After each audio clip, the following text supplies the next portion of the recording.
दोस्तों नमस्कार, ये है टेक्समो का DMS2N मोनोब्लॉक। इसको कंप्लीट हम फिट करेंगे और चलाकर चेक करेंगे। वीडियो बहुत ही ज़्यादा इंटरेस्टिंग नॉलेजफुल होने वाला है। वीडियो को लाइक अभी से कर दें, चैनल पर नए हैं तो चैनल को सब्सक्राइब कर लें, फेसबुक पर देख रहे हैं तो फॉलो भी जरूर करें ऐसे ही नॉलेजफुल वीडियो देखने के लिए। मैं हूँ भारत जांगिड़ और आप देख रहे हैं इलेक्ट्रिक सोल्यूशन। तो दोस्तों रोटर को हमने स्टेटर के अंदर डाल दिया है और इसके जो बोल्ट हैं हेड की तरफ के चारों बोल्ट यहाँ पर हम लगाकर टाइट कर लेते हैं।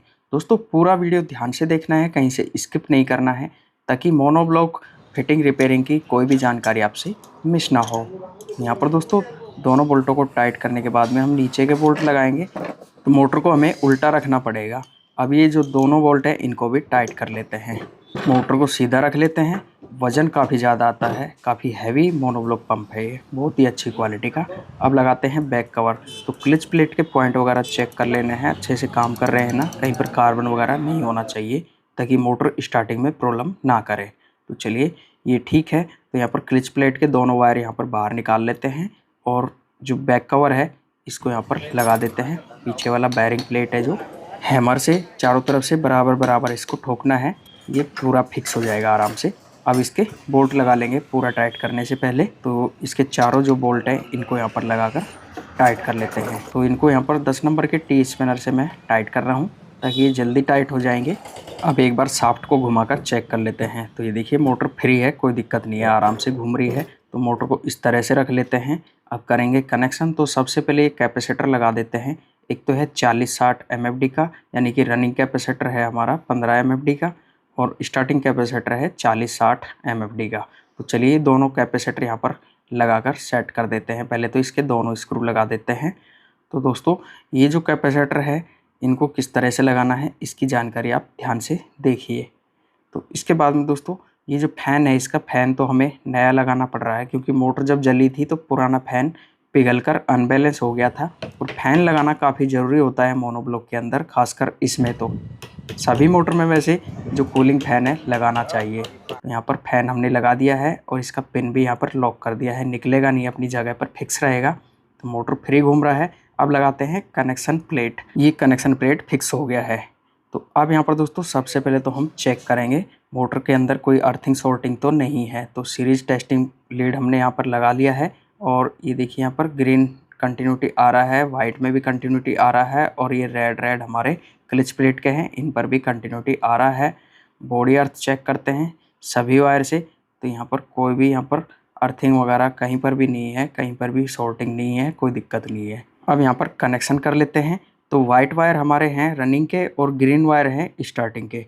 तो यहाँ पर कॉमन हमने बना दिया है, एक एक वायर एक जगह ज्वाइंट करके, और एक ग्रीन वायर हमने कैपेसिटर 15 MFD के साथ लगा दिया है, दूसरा वाइट वाला 15 MFD के साथ लगा दिया है। वाइट पर हम कनेक्ट देंगे क्योंकि वाइट हमारा रनिंग है। तो ये टेस्टिंग लीड यहाँ पर ज्वाइंट कर लिया है टेम्परेली। तो इससे क्या है देख लेंगे मोटर क्लॉक या एंटी क्लॉक चल रहा है। तो ये देखिए मोटर हमारा एंटी क्लॉक चल रहा है, यानी कि उल्टा घूम रहा है जो फैन है हमारा। तो चलिए मोटर का जो हमें RPM है चेंज करना पड़ेगा। तो हमें करना है क्लॉकवाइज। जो हमने कॉमन बनाया है दोनों वायर अलग कर लेते हैं, इंटरचेंज कोई सा भी वायर कर सकते हैं। तो यहाँ पर हम स्टार्टिंग कॉइल का यानी कि ग्रीन वायर हम चेंज कर रहे हैं इंटरचेंज, यानी कि वो ग्रीन हमारा कैपेसिटर पे चला जाएगा, ये कॉमन के साथ आ जाएगा। और यहाँ पर थिम्बल बना देते हैं स्क्रू ड्राइवर डालकर तार के अंदर और एक्स्ट्रा तार यहाँ से कट कर देते हैं। तो यहाँ पर दोस्तों ये हमारे जो RPM है चेंज हो गए हैं और कॉमन वायर हमने कनेक्टर के ऊपर लगा दिया है, यानी कि कनेक्शन प्लेट के ऊपर। और ये दूसरा जो वायर है हमारा रनिंग का यहाँ पर रहेगा, इसके साथ कैपेसिटर के दोनों वायर रहेंगे, एक 15 MFD का और दूसरा 40-60 UF यानी कि स्टार्टिंग कैपेसिटर का। तो चलिए यहाँ पर ये नीचे के कनेक्शन हो गए, ये मेन लीड आ गया है। तो मेन लीड में भी यहाँ पर वायर से ही थिम्बल बनाया हुआ है राउंड फोल्ड करके इसको। अब यहाँ पर एक एक वाशर लगाएंगे ऊपर से। मेन लीड हमने लगा दिया है, ध्यान रखें, और दोनों के यहाँ पर नट हैं जो लगाकर टाइट कर देते हैं। तो इनको यहाँ पर अच्छे तरीके से टाइट करना है, लूज़ नहीं छोड़ना है, वरना ये गर्म होंगे, हीट होंगे और ये जल जाएंगे, शॉर्ट भी हो सकता है यहाँ से कनेक्शन प्लेट पूरा। तो यहाँ से वायरों को इस तरह से घुमा कर लेंगे तो ये नीचे की तरफ खींचेंगे नहीं और ये टूटेंगे नहीं। चलिए अब करते हैं आगे कनेक्शन। तो ये 15 UF कैपेसिटर का वायर है, एक स्टार्टिंग कॉइल का वायर है। तो यहाँ पर इसको भी हमने थिम्बल बना लिया है, एक्स्ट्रा वायर कट कर दिया है। इन दोनों को यहाँ पर ये कनेक्टर के ऊपर सेट कर देते हैं, स्टार्टिंग कॉइल और 15 UF।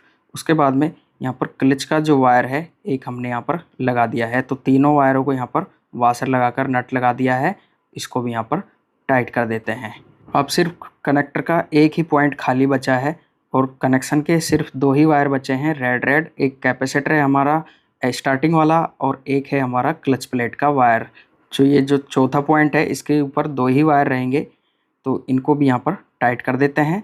और ये हमारे जो कनेक्शन है मोनोब्लॉक के स्टार्टिंग रनिंग कैपेसिटर के बिल्कुल कंप्लीट हो चुके हैं। और ये जो वायर हैं इनको थोड़े बड़े रह गए हैं, बाकी इतने ज़्यादा भी बड़े नहीं हैं। ऊपर से इनको कवर करने के लिए ये कनेक्शन प्लेट का जो कैप है इसको फिक्स कर देते हैं। तो इसमें 2 स्क्रू हैं और इनको यहाँ पर टाइट करते ही जो कनेक्शन है बिल्कुल हमारे कंप्लीट हो चुके हैं। कनेक्शन कंप्लीट करने के बाद भी यहाँ पर हम अर्थिंग चेक करेंगे एक बार, क्योंकि पूरा जो कनेक्टर है कहीं से कोई अर्थ वगैरह तो नहीं है। तो ये कंटिन्यूटी यहाँ पर आ चुकी है मेन लीड के ऊपर और मोटर के ऊपर अर्थिंग बिल्कुल भी नहीं आ रहा है, कहीं पर भी कोई दिक्कत नहीं है। मोटर में करंट वगैरह का इश्यू कोई नहीं है। तो करंट चेक करना काफ़ी ज़रूरी होता है ताकि कस्टमर को कोई खतरा ना रहे। तो मेन प्लग में हमने वायर यहाँ पर लगा दिए हैं और स्विच ऑन करते हैं। ये हमारी मोटर देखिए क्लॉकवाइज घूम रहा है, फैन बिल्कुल फर्स्ट क्लास चल रही है।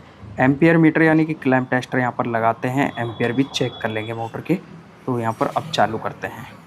तो ये देखिए 1 एम्पियर के आसपास यानी कि 1.1 एम्पियर आ रहा है। अभी तो पानी डालते हैं। तो यहाँ पर दोस्तों ये देखिए सक्शन वाले पाइप में हम पानी डाल रहे हैं। पानी डालते ही मोटर के एम्पियर बढ़ना चालू हो गए हैं, देख सकते हैं 1.3 हो गया है। अब यहाँ पर प्रेशर दबाएंगे, जैसे ही प्रेशर दबाएंगे मोटर के एम्पियर बढ़ेंगे, क्योंकि मोटर के ऊपर लोड आएगा। ये देखिए 1.9 यानी कि 2 एम्पियर तक ये मोटर जाती है। पूरे लोड पर दोस्तों 2 एम्पियर से ऊपर नहीं जाती है, कोई प्रॉब्लम नहीं है, बिल्कुल फर्स्ट क्लास चलती है मोटर। प्रेशर बहुत ही ज़बरदस्त आ रहा है, हाथ से रुक नहीं पा रहा है। एक बार बोर्ड को दूर कर देते हैं, पानी जाएगा इसके ऊपर। मोटर के अंदर हेड में पानी और भर लेते हैं। तो अब देखिए प्रेशर रुक नहीं पा रहा है, बहुत ही भयंकर तरीके से प्रेशर आ रहा है और सक्शन भी बहुत ही ज़बरदस्त आ रहा है। हथेली पूरा चिपका कर खींच लिया था अंदर और प्रेशर मतलब इसका रुक नहीं पा रहा है। बहुत ही ज़बरदस्त प्रेशर आता है इस मोनोब्लॉक में, सक्शन भी और इसका फ्लो भी। चलिए ऑफ करते हैं मोटर को।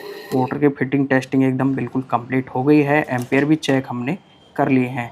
तो दोस्तों अनलोड पर 1 एम्पियर और लोड पर 2 एम्पियर तक ये मोटर जाती है। चलिए मोटर का जो फैन कवर है इसको लगाते हैं और इसके स्क्रू लगाकर टाइट कर देते हैं। दोस्तों आपकी जानकारी के लिए बता देता हूँ, किसी भी टाइप का मोटर हो, इंडक्शन मोटर, तो उसके अंदर दोस्तों कूलिंग फैन और जो फैन कवर है काफ़ी ज़रूरी है, वरना मोटर बहुत ज़्यादा हीट होगी और लाइफ कम हो जाएगी। इस मोटर को हमने कंप्लीट वाइंडिंग किया था, इसका वाइंडिंग जो डेटा है कंप्लीट आपको वीडियो के डिस्क्रिप्शन में मिल जाएगा। दोस्तों मोटर फिटिंग टेस्टिंग का वीडियो आपको कैसा लगा इसके बारे में कमेंट्स में ज़रूर बताएं। दोस्तों आपके यहाँ यदि पानी की किल्लत रहती है तो ये मोनोब्लॉक आप ले सकते हैं, बहुत ही ज़बरदस्त इसका प्रेशर आता है और सक्शन भी बहुत ही शानदार है। बिजली का कंजप्शन भी बहुत कम है, इन्वर्टर पर भी आराम से चला सकते हैं। मात्र आधा HP का मोनोब्लॉक पंप है। दोस्तों दी गई जानकारी वीडियो पसंद आया तो वीडियो को लाइक करें, शेयर करें, चैनल को सब्सक्राइब करें। थैंक यू, जय हिंद।